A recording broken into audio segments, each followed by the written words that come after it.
Hello friends, good evening. स्वागत है आप सबका शिवकृपा क्लास सच पर। दोस्तों, इस वीडियो में हम लोग आरपीएफ कांस्टेबल व एसआई एग्जाम 2024 के आज शिफ्ट में पूछे जा सकने वाले मोस्ट इंपॉर्टेंट जीके जीएस व करंट अफेयर्स के प्रश्नों को सॉल्व करेंगे। दोस्तों, आपके एग्जाम्स में जीके जीएस व करंट अफेयर्स के जितने भी टॉपिक्स से क्वेश्चंस पूछे जाने हैं, उन सभी टॉपिक्स को कलेक्ट करके ए टू जेड एक एक क्वेश्चन व एक एक फैक्ट चुन चुन के डाला गया है। इसके अलावा आपके प्रीवियस ईयर एग्जाम्स के प्रश्नों को भी शामिल किया गया है। साथ में एक्स्ट्रा फैक्ट को पूरी तरह से कवर करने का प्रयास किया गया है। तो दोस्तों, आप लोग इन्हें कॉन्सेंट्रेट होकर सॉल्व करें। क्वेश्चंस कम सॉल्व होने पर पुनः प्रश्नों का रिवीजन करें, ताकि आरपीएफ कांस्टेबल व एसआई एग्जाम 2024 में आप लोग जीके जीएस व करंट अफेयर्स के टॉपिक से अच्छा स्कोर कर सकें। ध्यान रखें दोस्तों, आपके एग्जाम में जीके जीएस व करंट अफेयर्स का अच्छा खासा वेटेज है। 50 क्वेश्चन आपके यहाँ से पूछे जाएंगे।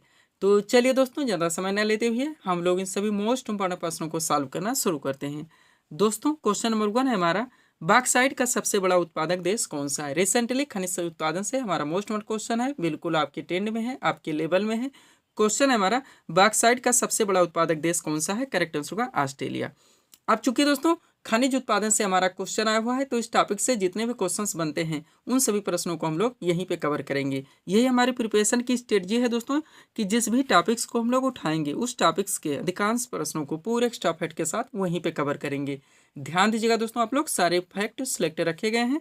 पहला क्वेश्चन है हमारा, तांबा का सबसे बड़ा उत्पादक देश कौन सा है। करेक्ट आंसर होगा चिली। कौन सा? चिली। अब थोड़ा सा नोट देखेंगे यहाँ पे, तांबा उत्पादन में भारत का पहला राज्य कौन सा है, तो मध्य प्रदेश है। तांबा का प्रमाण क्रमांक कितना होता है, तो 29 होता है। तांबा का प्रतीक यानी सिंबल क्या होता है, तो CU होता है।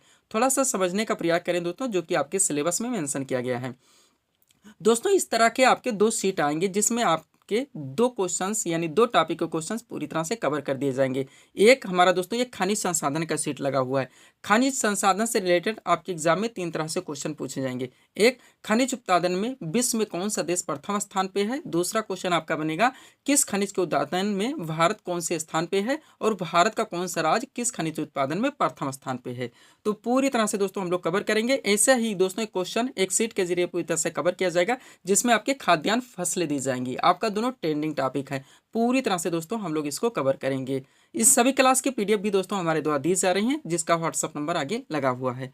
नेक्स्ट क्वेश्चन देखिएगा आप लोग, क्या है दोस्तों, सोना यानी कि गोल्ड का सबसे बड़ा उत्पादक देश कौन सा है, तो चीन है। ये आपका पहला क्वेश्चन बनेगा। और यहाँ से दूसरा क्वेश्चन बनेगा, सोना उत्पादन में भारत का प्रथम राज्य कौन सा है, तो कर्नाटक है। पूरी तरह से ध्यान रखेंगे। सोने का प्रमाण क्रमांक दोस्तों 79 यानी 79 होता है। सोने का प्रतीक यानी सिंबल AU होता है। पूरी तरह से आप लोग अपडेट रहेंगे। जहां जहां से दोस्तों जिस टॉपिक से आपके एग्जाम में क्वेश्चंस पूछे जाने, सबको हमारी द्वारा पूरी तरह से दोस्तों कवर करवाया जा रहा है। सब कुछ दोस्तों आपके PDF में पूरी तरह से मेंशन है। अगला क्वेश्चन देखेंगे आप लोग, पूछा जा रहा है दोस्तों कि चांदी यानी कि सिल्वर का सबसे बड़ा उत्पादक देश कौन सा है, तो मैक्सिको है। कौन सा? मैक्सिको। अब नोट में देखेंगे, चांदी उत्पादन में भारत का प्रथम राज्य कौन सा है, तो राजस्थान है। चांदी का प्रमाण क्रमांक दोस्तों 47 होता है, और चांदी का प्रतीक यानी सिंबल क्या होता है, तो AG होता है। नेक्स्ट, हीरा की बात की जाए दोस्तों, यानी कि डायमंड का सबसे बड़ा उत्पादक देश कौन सा है, तो रूस है। और यहाँ पे पॉइंट देखेंगे, हीरा उत्पादन में भारत का प्रथम राज्य कौन सा है, तो मध्य प्रदेश है। पूरी तरह से आप लोग अपडेट रहेंगे दोस्तों, इनका रिवीजन जरूर करेंगे। और जितने लोग दोस्तों PDF ले रहे हैं, आप लोग दोस्तों प्रिंट आउट जरूर निकलवाएं, इनका एक अच्छी सी शीट बनवाएं, अंडरलाइन लगा के स्टडी करें। आप लोग जानते हैं कि एक क्वेश्चन की कीमत क्या होती है। नेक्स्ट, कोयला यानी कि कोल का सबसे बड़ा उत्पादक देश कौन सा है, तो चीन है। नोट देखिएगा, कोयला उत्पादन में भारत का प्रथम राज्य कौन सा है, तो छत्तीसगढ़ है। सबको रिसेंटली दोस्तों पूरी तरह से हमारे द्वारा अपडेट करवाए जा रहे हैं। अगला क्वेश्चन देखिएगा आप लोग, क्या है, मैग्नीज का सबसे बड़ा उत्पादक देश कौन सा है, तो दक्षिण अफ्रीका है। नोट देखिएगा, मैग्नीज उत्पादन में भारत का प्रथम राज्य कौन सा है, तो मध्य प्रदेश है। मैग्नीज का परमाणु क्रमांक ये भी ध्यान रखेंगे 25 होता है। मैग्नीज का प्रतीक Mn होता है। पूरी तरह से अपडेट रखेंगे। नेक्स्ट है दोस्तों, कोबाल्ट का सबसे बड़ा उत्पादक देश कौन सा है, तो कांगो है। कौन सा? कांगो। अब नोट देखिएगा, कोबाल्ट उत्पादन में भारत का प्रथम राज्य कौन सा है, तो ओडिशा है। कोबाल्ट का परमाणु क्रमांक 27 होता है। कोबाल्ट का प्रतीक यानी सिंबल क्या होता है, तो Ca होता है। आगे बढ़ते हम लोग। अगला हमारा कौन सा है दोस्तों, लौह अयस्क, मोस्ट इंपॉर्टेंट। तो लौह अयस्क का सबसे बड़ा उत्पादक देश कौन सा है वर्तमान में, ऑस्ट्रेलिया है। नोट देखेंगे, लौह अयस्क उत्पादन में भारत का प्रथम राज्य कौन सा है, तो ओडिशा है। पूरी तरह से प्रिपेयर रहेंगे। नेक्स्ट, बॉक्साइट, मोस्ट इंपॉर्टेंट बनता है क्वेश्चन, का सबसे बड़ा उत्पादक देश कौन सा है, तो ऑस्ट्रेलिया है। नोट देखेंगे, बॉक्साइट उत्पादन में भारत का प्रथम राज्य कौन सा है, तो ओडिशा है। नेक्स्ट, मैग्नीशियम की बात की जाए दोस्तों तो मैग्नीशियम का सबसे बड़ा उत्पादक देश कौन सा है, तो चीन है। यहाँ पे नोट देखेंगे, मैग्नीशियम उत्पादन में भारत का प्रथम राज्य कौन सा है, तो मध्य प्रदेश है। मैग्नीशियम का परमाणु क्रमांक 12 होता है और मैग्नीशियम का प्रतीक यानी सिंबल दोस्तों Mg होता है। आगे बढ़ेंगे, अगला क्वेश्चन देखेंगे क्या दोस्तों, अभ्रक यानी कि माइका, मोस्ट इंपॉर्टेंट। अभ्रक का सबसे बड़ा उत्पादक कौन सा देश है दोस्तों, तो चीन है। यहाँ पे नोट देखेंगे, अभ्रक उत्पादन में भारत का प्रथम राज्य कौन सा है, तो आंध्र प्रदेश है। कौन सा, आंध्र प्रदेश। रिसेंटली डाटा है दोस्तों, पूरी तरह से हम आप लोगों को अपडेट करवा रहे हैं। Next, dolomite. डोलोमाइट का सबसे बड़ा उत्पादक देश कौन सा है, तो भारत है। नोट देखेंगे, डोलोमाइट उत्पादन में भारत का प्रथम राज्य कौन सा है, तो उड़ीसा है। नेक्स्ट, जिप्सम की बात की जाए दोस्तों तो जिप्सम का सबसे बड़ा उत्पादक देश कौन सा है, संयुक्त राज्य अमेरिका है। और जिप्सम उत्पादन में भारत का प्रथम राज्य कौन सा है, राजस्थान है। पूरी तरह से प्रिपेयर रहेंगे। आगे बढ़ते हैं हम लोग, अगला क्या दोस्तों हमारा, पेट्रोलियम, मोस्ट इंपॉर्टेंट। पेट्रोलियम का सबसे बड़ा उत्पादक देश कौन सा है, ये भी संयुक्त राज्य अमेरिका है। पेट्रोलियम उत्पादन में भारत का प्रथम राज्य कौन सा है, तो राजस्थान है। नेक्स्ट, यूरेनियम की बात की जाए तो यूरेनियम का सबसे बड़ा उत्पादक देश दोस्तों कजाकिस्तान है। यहाँ पे नोट देखेंगे, यूरेनियम उत्पादन में भारत का प्रथम राज्य आंध्र प्रदेश है। यूरेनियम का परमाणु क्रमांक 92 होता है। यूरेनियम का सिंबल यानी कि प्रतीक यू होता है। नेक्स्ट देखेंगे, ग्रेफाइट की बात की जाए तो ग्रेफाइट का सबसे बड़ा उत्पादक देश कौन सा है, चीन है। ग्रेफाइट उत्पादन में भारत का प्रथम राज्य कौन सा है, अरुणाचल प्रदेश है। अभी एक सीट आएगी दोस्तों जिसमें कौन सा भारत का क्या स्थान है, प्लस आपकी खाद्यान्न फसलें, सब कुछ आपके दोस्तों सिलेबस में पूरी तरह से मेंशन किया हुआ है। हम लोग पूरी तरह से उसको प्रिपेयर करके अच्छी तरह से कवर करेंगे। नेक्स्ट क्वेश्चन देखेंगे हम लोग, अगला हमारा क्या है, प्राकृतिक गैस, मोस्ट इंपॉर्टेंट। क्वेश्चन क्या बन रहा है दोस्तों, प्राकृतिक गैस का सबसे बड़ा उत्पादक देश कौन सा है, तो रूस है। नोट देखेंगे, प्राकृतिक गैस उत्पादन में भारत का प्रथम राज्य कौन सा है, तो असम है। नेक्स्ट, सीमेंट की बात की जाए तो सीमेंट का सबसे बड़ा उत्पादक देश कौन सा है, चीन है। और सीमेंट उत्पादन में भारत का प्रथम राज्य कौन सा है, मध्य प्रदेश है। नेक्स्ट देखेंगे, एल्यूमिनियम, मोस्ट इंपॉर्टेंट, का सबसे बड़ा उत्पादक देश कौन सा है, चीन है। नोट देखिएगा, एल्यूमिनियम उत्पादन में भारत का प्रथम राज्य ओडिशा है। एल्यूमिनियम का परमाणु क्रमांक दोस्तों 13 होता है और एल्यूमिनियम का सिंबल यानी कि प्रतीक क्या है, AI है। नेक्स्ट देखेंगे हम लोग, अगला हमारा क्या दोस्तों, पारा है। क्या है, अगला पारा है। क्वेश्चन क्या दोस्तों, पारा का सबसे बड़ा उत्पादक देश कौन सा है, तो चीन है। थोड़ा सा नोट देखिएगा, पारा का परमाणु संख्या कितना होता है यानी क्रमांक, तो 80 होता है और पारा का प्रतीक SG होता है। पूरी तरह से आप लोग अपडेट रहेंगे। ये थे दोस्तों हमारे पहले क्वेश्चन जो कि खाद्यान्न, जो कि दोस्तों खनिज उत्पादन से था। इसमें हम लोगों ने देखे दोस्तों कि विश्व में कौन से खनिज उत्पादन में कौन सा देश प्रथम स्थान पे है, जो कि हमारे सिलेबस में पूरी तरह से मेंशन किया हुआ है कि क्वेश्चन बनेंगे। उसके बाद भारत का कौन सा राज्य प्रथम स्थान पे है। अब ये किस में टॉपिक बनेगा दोस्तों, कौन से खनिज उत्पादन में भारत किस स्थान पे है। और एक आपका दोस्तों पूरी तरह से एक सीट आएगी जिसमें दिया जाएगा खाद्यान्न फसलें, जिसमें विश्व में कौन सा देश प्रथम स्थान पे है, भारत का कौन सा राज्य प्रथम स्थान पे है और कौन से खाद्यान्न उत्पादन में भारत किस स्थान पे है। पूरी तरह से दोस्तों अपडेट करवाया जाएगा। थोड़ा सा PDF के बारे में बात करेंगे दोस्तों, पुनः हम लोग नेक्स्ट क्वेश्चन की ओर चलेंगे। ध्यान देंगे आप लोग, 4 PDF यहाँ पे हमारा लगा हुआ है। लेकिन हम लोग सबसे पहले RPF कांस्टेबल व SI एग्जाम 2024 के बारे में ही बात करेंगे, जिसका यहाँ पे हम लोग दोस्तों प्रिपरेशन भी कर रहे हैं। दोस्तों इसमें जो आपका पाठ्यक्रम आएगा, आपका पूरा GK यानी हिस्ट्री, पॉलिटी, जियोग्राफी, इकोनॉमिक्स, आपका पूरा विविध का चैप्टर जो कि आपके एग्जाम में पूरी तरह से ट्रेंड में रहता है, आपका पूरा जनरल साइंस, उसके अलावा आपका करंट अफेयर्स, इन सब के पूरे पाठ्यक्रम को टोटल 25 PDF में अच्छी तरह से कंप्लीट किया गया है, जिसकी पेड फीस 100 रुपये रखी गई। व्हाट्सअप नंबर आप लोगों के सामने है, जहाँ पे दोस्तों आप लोग डायरेक्ट कॉल भी करके वैकेंसी से रिलेटेड या PDF से रिलेटेड कॉल करके बात भी कर सकते हैं। इसी पे दोस्तों आप लोगों को PDF के लिए पेमेंट भी करनी होती है और इसी व्हाट्सअप नंबर पे दोस्तों PDF दिया जाता है। सेकंड PDF के बारे में बात करेंगे दोस्तों, जो कि हमारे द्वारा अभ्यर्थियों को दिया जा रहा है, बिहार SSC व बिहार पुलिस कांस्टेबल का कंबाइन है। Next, UP police constable exam 2024 का PDF भी दोस्तों हमारे द्वारा दिया जा रहा है। इसमें आपका पाठ्यक्रम आप लोग जानते हैं, आपका पूरा GK आएगा ही, आपका पूरा विविध आएगा, पूरा GS आएगा, करंट आएगा, सामान्य हिंदी आएगा, इसके अलावा यूपी स्पेशल में स्टेटिक व करंट, ये सारे पाठ्यक्रम आएंगे। इनको पूरी तरह से दोस्तों 39 यानी 39 PDF में अच्छी तरह से कंप्लीट किया गया, जिसकी पेड फीस भी 100 रुपीज़ रखी गई। लास्ट PDF जो हमारे द्वारा अभ्यर्थियों को दिया जा रहा है SSC CPO SI एग्जाम 2024 के नाम से। और ये दोस्तों पाठ्यक्रम आप लोग जानते हैं SSC के द्वारा जितने भी एग्जाम्स करवाए जाते हैं, चाहे आपका CGL हो, CHSL हो, MTS हो या फिर GD हो, उन सब के पाठ्यक्रम को भी पूरी तरह से कंप्लीट कर रहा है। एक बात कहना चाहेंगे दोस्तों, जितने लोग ऑलरेडी PDF ले चुके हैं, ले रहे हैं, आप लोग दोस्तों थोड़ा सा इन्वेस्ट और कीजिए। इनका प्रिंट आउट आप लोग जरूर निकलवाइए। प्रिंट आउट निकलवाने के बाद में दोस्तों आप लोग जानते हैं अच्छी खासी आप लोगों की सेट बन जाएगी। आप लोग फिर क्या कर सकते हैं, अंडरलाइन लगा के अच्छी तरह से दोस्तों स्टडी कर सकते हैं और रिवीजन भी कर सकते हैं। अगर आप इतना कर लेते हैं, कम से कम समय में आप लोगों की प्रिपरेशन अच्छे खासे ढंग से क्लियर हो जाती है। आप लोग जानते हैं कि एक एक सीट पर कितने लोग फाइट करते हैं, तो फील्ड से दोस्तों थोड़ा सा अलग हटके चलना पड़ेगा हम लोगों को। अगला क्वेश्चन देखिएगा क्या है आपका, भारतीय संविधान के किस भाग में पंचायती राज व्यवस्था का प्रावधान है? तो भाग 9 है। क्या भाग 9? पंचायती राज व्यवस्था आप लोगों का इवरग्रीन टॉपिक है दोस्तों, ट्रेंडिंग टॉपिक है, सुपर टॉपिक है। तो पंचायती राज व्यवस्था से जितने भी क्वेश्चन बनते हैं, जितने ट्रेंड से पूछे जाते हैं, पूरे दोस्तों टॉपिक्स को यहाँ पे एक सीट के जरिए अच्छी तरह से कंप्लीट कर दिया गया है। अगर इस सीट को हमारे द्वारा दोस्तों जो दिया जा रहा है पूरी तरह से आप लोग रिवाइज रखते हैं तो यहाँ से कोई भी क्वेश्चन आपके एग्जाम में पूछे जाएंगे, ना क्वेश्चन आपके मिस होने वाले हैं और ना ही क्वेश्चन दोस्तों आपके गलत होने वाले हैं। तो चलिए शुरू करते हैं हम लोग।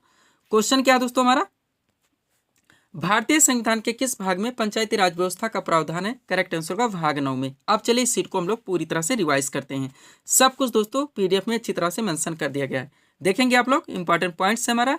पहला पॉइंट देखेंगे, पंचायती राज व्यवस्था भारत में स्थानीय स्वशासन का एक विकेंद्रीकृत रूप है। बार बार पूछा जाता है, हमारे एक एक कंसेप्ट से दोस्तों कई क्वेश्चन निकलते हैं जो कि आपके एग्जाम में बार बार पूछे जाते हैं। तो आप लोग इनका रिवीजन जरूर करें, इसलिए हम पीडीएफ के बारे में बार बार बोलते रहते हैं।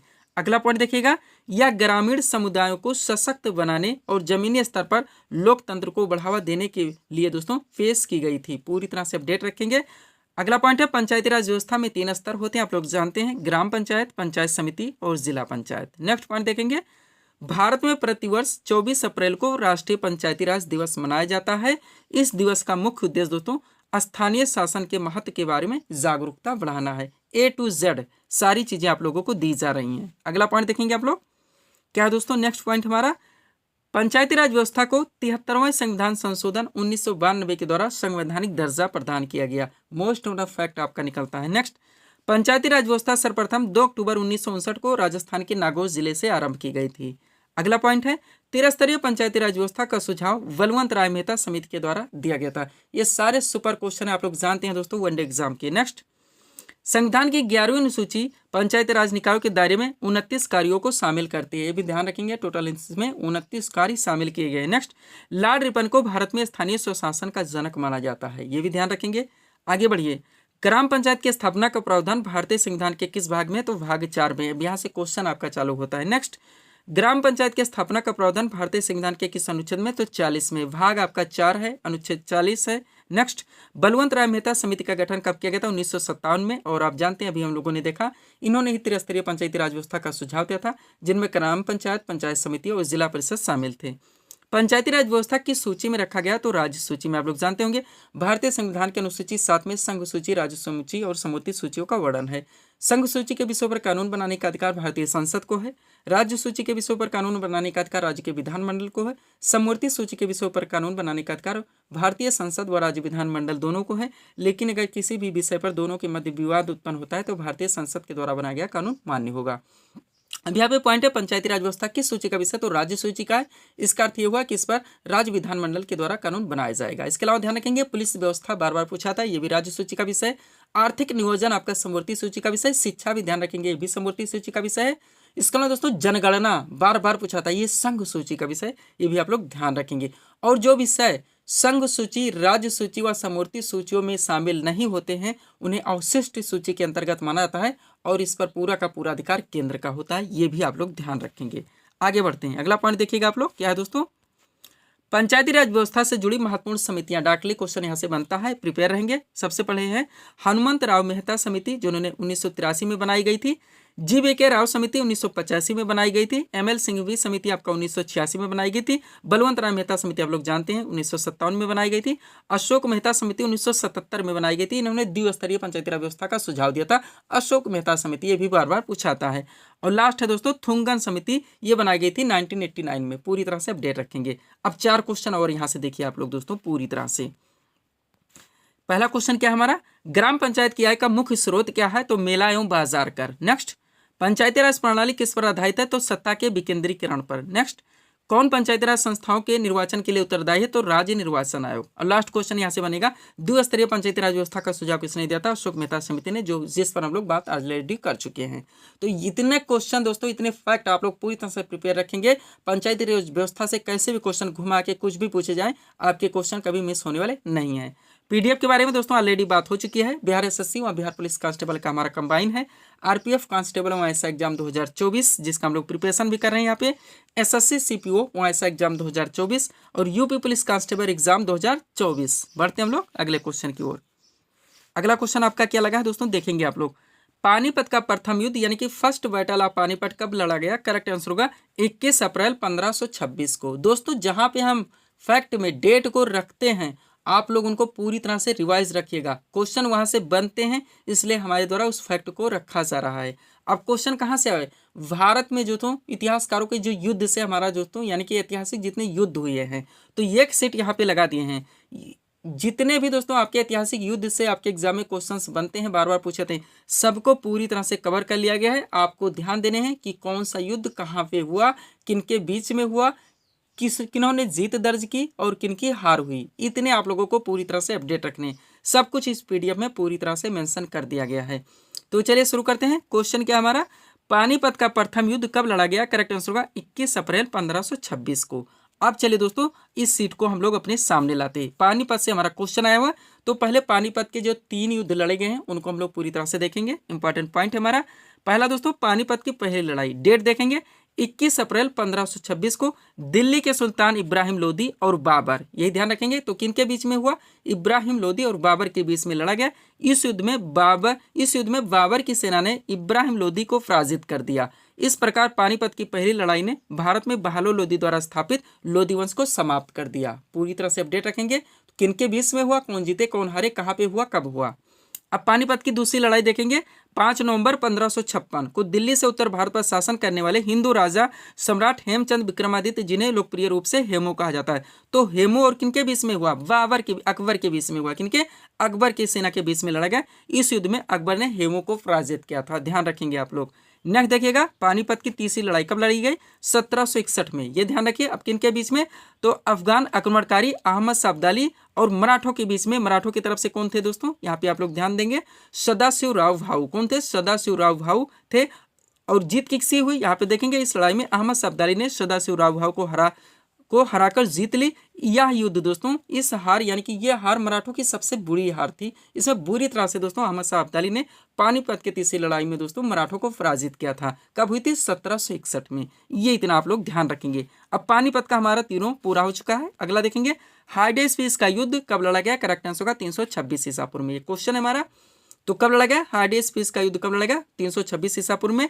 अब यहाँ पे देखेंगे दोस्तों आप लोग एक्स्ट्रा फैक्ट, हार्डेस्फीस का युद्ध को झेलम की लड़ाई के रूप में भी जाना जाता है। क्वेश्चन 2 तरह से पूछे जाते हैं। झेलम की लड़ाई क्योंकि झेलम नदी के पास हुआ था।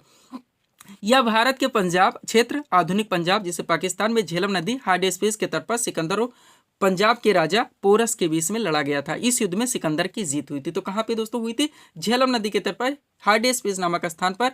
किनके बीच में? तो ये आप लोगों को ध्यान रखने, सिकंदर और पोरस के बीच में सिकंदर की जीत हुई थी। पूरी तरह से अपडेट रखेंगे।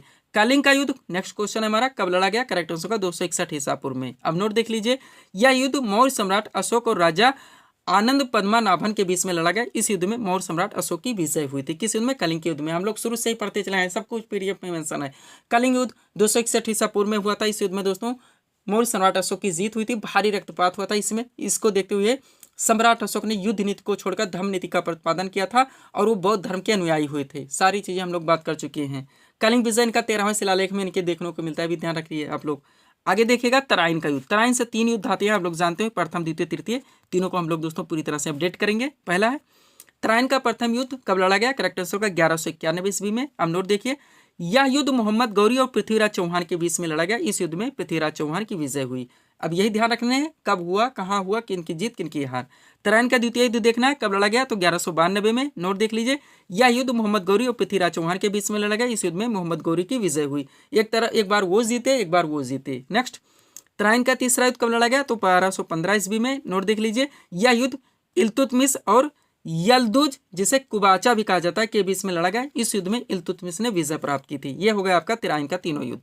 अब चंदावड़ देखेंगे आप लोग। चंदावर का युद्ध कब लड़ा गया? करेक्ट आंसर होगा 1194 में। नोट देख लीजिए, यह युद्ध मोहम्मद गौरी और कन्नौज के राजा जयचंद के बीच में लड़ा गया। इस युद्ध में मोहम्मद गौरी ने विजय प्राप्त की थी। नेक्स्ट है खानवा का युद्ध कब लड़ा गया? तो 16 मार्च 1527 ईस्वी को। नोट देखेंगे, यह युद्ध बाबर और मेवाड़ के राजा राणा सांगा के बीच में लड़ा गया था। खानवा बार बार पूछा था। इस युद्ध में विजय दोस्तों बाबर ने विजय प्राप्त की थी। बाबर की हार कभी नहीं हुई। नेक्स्ट घाघरा का युद्ध कब लड़ा गया? तो 6 मई 1529 को। नोट देखेंगे, यह युद्ध बाबर और महमूद लोदी के बीच में लड़ा गया। इस युद्ध में बाबर की विजय हुई, यानी बाबर से जो भी लड़े सबके सब हारते गए। आगे चलेंगे, चौसा का युद्ध देखिए कब लड़ा गया? तो 26 जून 1539 ईस्वी को। यह युद्ध शेरशाह सूरी और हुमायूं के बीच में लड़ा गया। इस युद्ध में शेरशाह सूरी की विजय हुई थी। कन्नौज का युद्ध, जिसे बिलग्राम का युद्ध भी कहा जाता है, पूछा जा रहा है कब लड़ा गया? तो 1540 ईस्वी में। नोट देखेंगे, यह युद्ध शेरशाह सूरी और हुमायूं के बीच में लड़ा गया। इस युद्ध में शेरशाह सूरी ने विजय प्राप्त की, ध्यान रखेंगे। अब चलिए हल्दी घाटी का युद्ध देखते हैं। हल्दी घाटी का युद्ध कब लड़ा गया? तो 18 जून 1576 ईस्वी को। अब नोट देखिएगा, यह युद्ध अकबर और राणा प्रताप के बीच में लड़ा गया। इस युद्ध में अकबर की विजय हुई थी, ध्यान रखेंगे। प्लासी आपका मोस्ट बड़ा हो ही जाता है, कब लड़ा गया? तो 23 जून 1757, डेट जरूर ध्यान रखेंगे। यह युद्ध आप लोग जानते हैं, बंगाल के नवाब सिराजुद्दौला ईस्ट इंडिया कंपनी अंग्रेजों के बीच में लड़ा गया था और इसमें दोस्तों अंग्रेजों ने की विजय हुई थी। आप लोग जानते होंगे, बंगाल के नवाब सिराजुद्दौला इस युद्ध में पराजित हो गए थे। लास्ट है आपका वांडीवास का युद्ध, बार बार पूछा था कब लड़ा गया? तो 1760 में। नोट देखेंगे, यह युद्ध अंग्रेजों और फ्रांसीसियों के बीच में लड़ा गया। जो फ्रांसीसी कंपनी थी और ईस्ट इंडिया कंपनी, दोनों के बीच में लड़ा गया। इस युद्ध में अंग्रेजों की विजय हुई थी। इतना आप लोग पूरी तरह से कवर रखेंगे। जो ऐतिहासिक जितने युद्ध हैं वहां से कोई भी क्वेश्चन आपके एग्जाम में पूछे जाएंगे, न मिस होंगे न गलत होंगे। बस ध्यान रखने हैं कब हुआ, कहां पे हुआ, किनकी जीत हुई, किनकी हार हुई। चलते हैं आगे हम लोग अगले क्वेश्चन की ओर। अगला क्वेश्चन हमारा क्या दोस्तों? पृथ्वी अपने अक्ष पर किस ओर घूमती है? तो पश्चिम से पूर्व की ओर। क्वेश्चन कहां से रखा गया दोस्तों?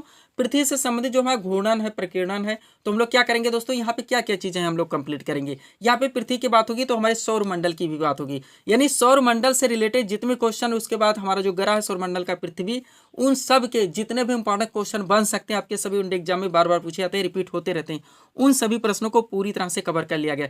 इस सीट को आप लोग रिवाइज रखते हैं दोस्तों, बहुत सारे क्वेश्चन आपके एग्जाम के लिए पूरी तरह से क्लियर रहेंगे। तो चलिए शुरू करते हैं हम लोग। क्वेश्चन क्या हमारा? पृथ्वी अपने अक्ष पर किस ओर घूमती है? तो पश्चिम से पूर्व की ओर। अब इंपॉर्टेंट पॉइंट देखिए, आप लोग एक एक पॉइंट को रटते चलिए। इसलिए दोस्तों हम रिवीजन व पीडीएफ के बारे में बार बार बोलते रहते हैं। हमारे सभी क्लासेस की पीडीएफ दोस्तों हमारे द्वारा दिए जा रहे हैं, जिसका व्हाट्सएप नंबर हम ऊपर ही आप लोगों को बता चुके हैं। चलिए पहले पॉइंट की ओर चलते हैं। क्या है हमारा? A to Z सारी चीजें आपको मिलेंगी। पहला पॉइंट है, पृथ्वी सौरमंडल का एकमात्र ग्रह है जिस पर जीवन है। नेक्स्ट पॉइंट है, पृथ्वी सूर्य से दूरी के अनुसार तीसरा ग्रह है। आप लोग पूरी तरह से रिस्टोर रखिएगा अपने दिमाग में। नेक्स्ट, पृथ्वी हमारे सौरमंडल का 5वां सबसे बड़ा ग्रह है, यानी पृथ्वी सूर्य से दूरी के अनुसार तीसरा ग्रह है और दोस्तों ग्रहों के आकार के अनुसार ये 5वां सबसे बड़ा ग्रह है। आगे देखेंगे, पृथ्वी को नीला ग्रह इसलिए कहा जाता है क्योंकि पृथ्वी के अधिकांश हिस्से पर जल का विस्तार है। पृथ्वी की सतह का 71% हिस्सा पानी से ढका हुआ है। नेक्स्ट पॉइंट है, पृथ्वी का विषुवतीय व्यास 12,756 किलोमीटर और पृथ्वी का ध्रुवीय व्यास 12,714 किलोमीटर। A to Z आपके सारे क्वेश्चन कवर हो रहे हैं, एक एक टॉपिक जहां जहां से आपके एग्जाम में क्वेश्चन बनने हैं। नेक्स्ट, पृथ्वी के आंतरिक भागों को 3 अलग अलग परतों में विभाजित किया गया है, भी आप लोग ध्यान रखेंगे। अब ऊपर से नीचे को चलते हैं, जिसमें पृथ्वी पर सबसे ऊपरी भाग क्रस्ट है, मध्य भाग मेंटल है और आंतरिक भाग कोर है।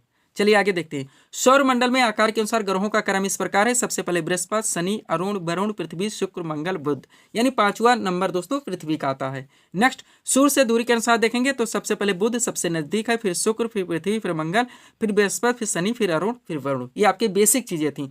अब चलिए क्वेश्चन देखते हैं यहाँ से। पहला क्वेश्चन क्या है हमारा?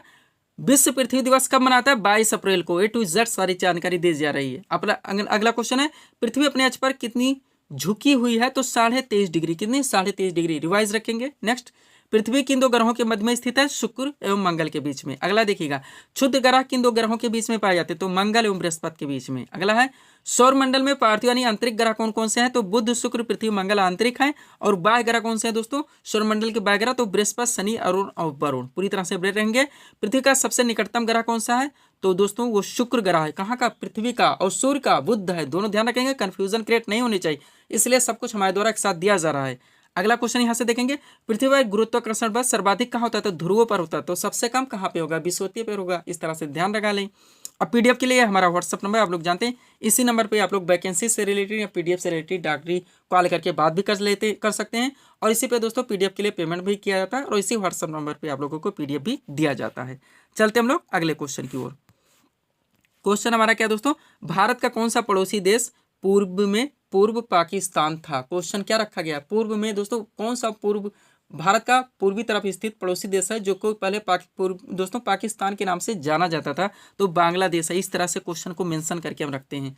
अब क्वेश्चन दोस्तों हमारा स्टैटिक्स से आओ तो हम लोग क्या करेंगे, मोस्ट वर्ड जो दोस्तों जियोग्राफी से रिलेटेड, आपकी हिस्ट्री से रिलेटेड, दोस्तों आपके इकोनॉमिक्स से रिलेटेड, आपके पॉलिटी से रिलेटेड जो क्वेश्चन बनते हैं आपके सभी वन एग्जाम में बार बार पूछे जाते हैं, उनको यहाँ पे दोस्तों पूरी तरह से कलेक्शन किया गया है। एक क्वेश्चन सुपर लगाए गए हैं, आप लोग कॉन्सेंट्रेट होकर इनको सॉल्व करेंगे।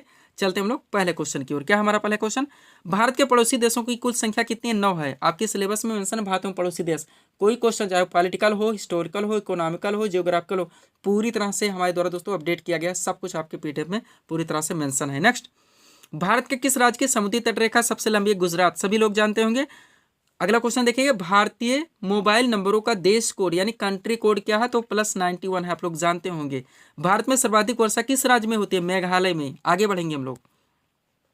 अगला क्वेश्चन हमारा क्या दोस्तों, अंडमान निकोबार द्वीप समूह कहां पर स्थित है, बंगाल की खाड़ी में। नेक्स्ट, अरावली पर्वत श्रेणी की सबसे ऊंची चोटी कौन सी है, गुरु शिखर है। नेक्स्ट, अंडमान निकोबार द्वीप समूह की सबसे ऊंची चोटी कौन है, सैडल पीक है। नेक्स्ट, भारत के किस राज्य में सबसे कम वन पाए जाते हैं, तो हरियाणा में। सबसे ज्यादा कहां पाए जाते हैं, कमेंट करके बताएंगे। नेक्स्ट, भारत में किस प्रकार की मिट्टी सर्वाधिक पाई जाती है, जलोढ़ मिट्टी है। अगला, भारत की प्रमुख खाद्यान्न फसल कौन सी है, तो चावल है। नेक्स्ट, भारत का सबसे बड़ा सार्वजनिक उपक्रम कौन सा है, भारतीय रेलवे है, यानी भारतीय रेल। नेक्स्ट, पेडोलॉजी में किसका अध्ययन किया जाता है, मिट्टी का अध्ययन किया जाता है, भूमि का अध्ययन किया जाता है। आगे चलते हम लोग, क्वेश्चन है, डेंड्रोलॉजी में किसका अध्ययन किया जाता है, तो झाड़ियों और पेड़ों का अध्ययन किया जाता है। फूलों के संवर्धन के विज्ञान को क्या कहते हैं, फ्लोरिकल्चर। हर ट्रेंड से क्वेश्चन को मेंशन किया गया हमारे वीडियोस में दोस्तों, आपके पीडीएफ में। नेक्स्ट, तेलंगाना राज्य का गठन कब हुआ था, 2 जून 2014 को। नेक्स्ट, संविधान के किस अनुच्छेद में धन विधेयक की परिभाषा दी गई, तो अनुच्छेद 110 है। पूरी तरह से अपडेट रखेंगे, ये क्वेश्चन आपके हर वनडे एग्जाम में देखने को मिल जाता है। आगे चलते हैं। अगला क्वेश्चन आपका क्या है, उगादि पर्व किस राज्य में मनाता है, कर्नाटक में। महत्वपूर्ण जो उत्सव, महोत्सव, मेले, त्योहार हैं। नेक्स्ट, अंबुबाची त्योहार किस राज्य में मनाता है, असम में। सेकंड लास्ट क्वेश्चन इस सीरीज का, नववर्ष पुथांडु किस राज्य में मनाता है, तमिलनाडु में। और लास्ट क्वेश्चन है, चिथराई महोत्सव किस राज्य में मनाता है, तो तमिलनाडु में। किस राज्य में, तमिलनाडु में। तो ये थे दोस्तों इस सीरीज के टॉप एमसीक्यूज के प्रश्न, जिनको यहाँ पे हम लोगों ने सॉल्व किए हैं। उम्मीद है दोस्तों आप सभी लोगों ने सॉल्व किए होंगे और देखे होंगे कि यहाँ से आपके कितने प्रश्न सही हो रहे हैं। तो दोस्तों इसी तरह के वीडियोस के लिए आप हमारे स्टडी चैनल शिव कृपा क्लासेस से जुड़े, चैनल को सब्सक्राइब करें ताकि हमारे द्वारा दिए जाने वाले सभी वीडियोस आप क्रम से सबसे पहले देख सकें। तो मिलते हैं दोस्तों नेक्स्ट वीडियोस में। Thanks for watching.